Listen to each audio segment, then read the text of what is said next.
क्रांतिकारी का देश रहा है और विभिन्न तरह से आंदोलन में और हमारा देश एक अलग दिशा की ओर मुड़ गया। मैं संविधान के बारे में बताना चाह रहा हूं। और संविधान क्या है? संविधान के बारे में कहा जाता है कि एक मूल दस्तावेज है जिसमें नियम और कानून लिखे होते हैं, जिसके एक एक आर्टिकल हमारे लिए इंपॉर्टेंट रखते हैं, लेकिन इंदिरा गांधी ने अपने पर ही समाहित कर लिया। मैं बताना चाह रहा हूं कि संविधान जो है देश चल रहा है उससे, लेकिन एक समय जब आया और इंदिरा गांधी अपने सभी मुट्ठी पावरों को अपने हाथ में ले लिया। ऐसी बात नहीं है। 1971 में जब बांग्लादेश का उदय हुआ तो उस समय में इंदिरा गांधी ने काफी सहयोग किया और एक पश्चिमी पाकिस्तान, एक पूर्वी पाकिस्तान, यानी आज के समय में जो है पूर्वी पाकिस्तान बांग्लादेश के उदय में महत्वपूर्ण भूमिका निभाई। ऐसी बात नहीं है कि इंदिरा गांधी ने गरीबी हटाओ का नारा दिया जिसके कारण गरीबी में कमी आई, जनसंख्या नियंत्रण को करने की उपाय सूची और गरीबों का अधिक से अधिक भागीदारी हो इसके लिए भी उपाय लगाए। ऐसे ही 1984 में दोबारा नहीं जीत गए। तो संविधान जो है देश चलता है और संविधान का उल्लंघन जो भी करेगा वो देश उसको जवाब दे देगा। तो 1977 के जब इलेक्शन हुआ तो उस समय में गैर कांग्रेसी सरकार यानी मोरारजी देसाई के नेतृत्व में सरकार बनी। संविधान में संशोधन किया गया, 42वां संविधान संशोधन, जिसे मिनी संविधान संशोधन किया जाता है।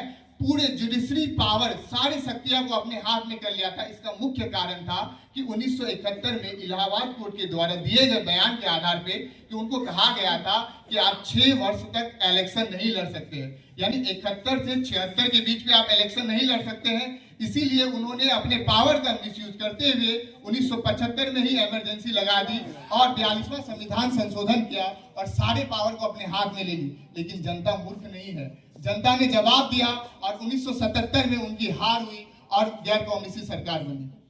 मैं संविधान के बारे में बहुत सोचता हूं और संविधान देश से चलता है। संविधान जो एक धारा, एक आर्टिकल है। जब मूल संविधान बना था उस समय मूल संविधान में 395 अनुच्छेद, 8 अनुसूची थी और 22 भाग थे, जो वर्तमान स्थिति में बदल चुकी है। 12 अनुसूची है, 22 भाग है और 495 से अधिक अनुच्छेद है। देश संविधान के अलावा आज लोकतंत्र की भी उस समय हत्या हुई थी।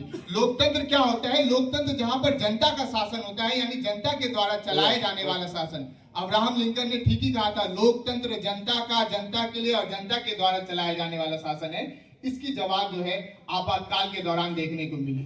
आपातकाल की स्थिति भयावह आप इस तरह से जान सकते हैं कि लगभग हर लोगों को आप गैर उस समय जो विपक्षी दल के नेता थे उनको भी जेल में ठूस दिया जाता था। आपकी जो मीडिया, लोकतंत्र का चौथा स्तंभ था, उसकी भी हत्या कर दी गई और इस तरह से देश जो है अलग दिशा की ओर मुड़ता गया।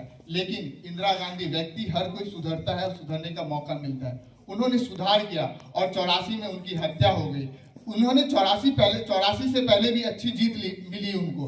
तो इस तरह से संविधान का प्रचार और प्रसार होता गया। संविधान का उल्लंघन में मैं यही बताना चाह रहा हूं कि संविधान जो भीमराव अंबेडकर बनाए थे, जिनमें लोगों को अधिकार दिया गया था, मौलिक अधिकार, जो 12 से लेकर 36 तक के बीच में है, मौलिक अधिकार का उस समय में हनन कर दिया गया था। और जब डीपीएसपी में बदलाव करके संविधान को पूरे पावर में लिखा गया था।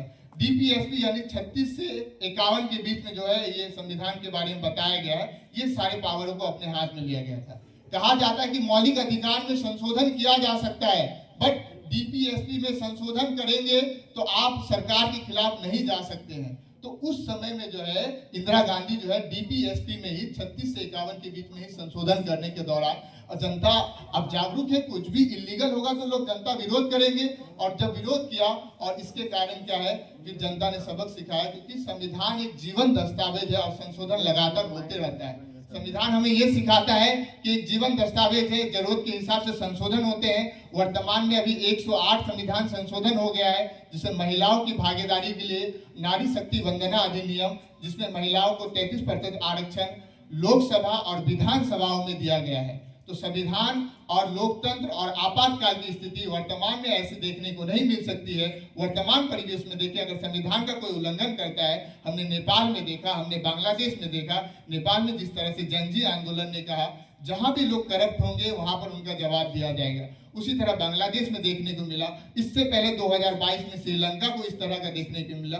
तो ये हमारा लोकतंत्र सिखाता है कि आप जागरूक हो। लोकतंत्र हमें सिखाता है कि अपने अधिकारों के बारे में जाने और आपातकाल की स्थिति से हमें ये सीख लिखना चाहिए। इसीलिए वर्तमान की सरकार ने जिस दिन आपातकाल लगाया गया 25 जून को संविधान हत्या दिवस की बात कही गई, जो हमें सिखाता है कि हम जो कुछ पिछले में भूल कर चुके हैं उसमें सुधार किया जा सके और देश को आगे बढ़ाया जा सके। संविधान के अनुसार जब देश की जब बात चलती है और संविधान जब देश से आगे बढ़ता है तो लोगों को अधिकार मिलना शुरू होता है। आज हमें सबको बोलने की आजादी है, लेकिन ये आजादी नहीं है कि कुछ भी हम लोग देश के खिलाफ बोल दें। तो ये हमें ध्यान रखना चाहिए। जय हिंद, जय भारत, जय संविधान। चलिए।